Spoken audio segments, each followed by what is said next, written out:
శ్రీ సరస్వతి విద్యాపీఠం mother టంగ్లో education ఉండాలా, ఇంగ్లీష్లో ఉండకూడదు అనేది మొదటి నుంచి ఆ సిద్ధాంతం. చాలా వరకు మదర్ టంగ్లోనే ఎడ్యుకేషన్ ఉండింది. అవి బాగా పాపులర్ అయినాయి ఆ పాఠశాలలు. అడ్మిషన్ దొరికేదే కష్టమయ్యేది కొన్ని పాఠశాలల్లో, ఆ స్థాయికి వచ్చింది. కానీ మెల్లమెల్లగా ఏమైందంటే ఈ ఇంగ్లీష్ క్రేజ్ బాగా పెరిగిపోయింది. ఇంగ్లీష్ క్రేజ్ పెరిగే వరకు ఈ పాఠశాలకు వచ్చే పిల్లల సంఖ్య బాగా పడిపోతూ వచ్చింది. డ్రాస్టిక్గా పడిపోయింది. ఎంత డ్రాస్టిక్గా పడిపోయిందంటే ఇంకా పాఠశాలలు ముయ్యాల్సి వస్తుంది అన్న లెవెల్కి వచ్చేసింది. అప్పుడు ఉమామహేశ్వర గారు మా అధ్యక్షులు ఉండేవారు. వారు ఇనిషియేటివ్ తీసుకుని, లేదు ఇలా అయితే కష్టం అవుతుంది, మనం ఇంగ్లీష్ మీడియంకి మార్చి తెలుగు బాగా చెప్పాలా, బట్ ఇంగ్లీష్ మీడియం మారితేనే మన పిల్లలు వస్తారని కేంద్రంలో తను ఈ విషయాలు చెప్పి అట్లా మారిన తర్వాత ఇప్పుడు డెవలప్ అవుతున్నాయి. మొన్ననే ఒక స్కూల్కి వెళ్ళాను.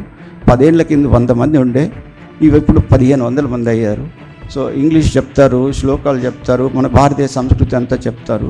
బట్ అన్ఫార్చునేట్లీ ఆ మెకేలే ఇన్ఫ్లుయెన్స్ ఏదైతే ఉందో ఇంగ్లీష్ మీడియం, అది మటుకు చేరింది అన్నట్టు. సో చిన్న ఎగ్జాంపుల్ చెప్తున్నా ఎంత కష్టం అది డిస్కనెక్ట్ అవ్వడం అంటే. మనకి ఇప్పుడున్న గవర్నమెంట్ చాలా విషయాల్లో మార్పులు తీసుకొస్తున్నారు. రీసెంట్గా నేతాజీ సుభాష్ చంద్రబోస్ స్టాచ్యూ, జార్జ్ 5 తీసేసి ఆ స్టాచ్యూ పెట్టారు. దాని తర్వాత కర్తవ్య పార్ట్ తీసుకొచ్చారు. ఆ షిప్స్ పైన కూడా మన చిహ్నం పెట్టారు. ఇలా చాలా నడుస్తూ ఉంది, చాలా విషయాల్లో మార్పు వస్తుంది. కానీ ఆ మైండ్ సెట్ మారాలంటే ఇంకా చాలా చేయాల్సి ఉంది.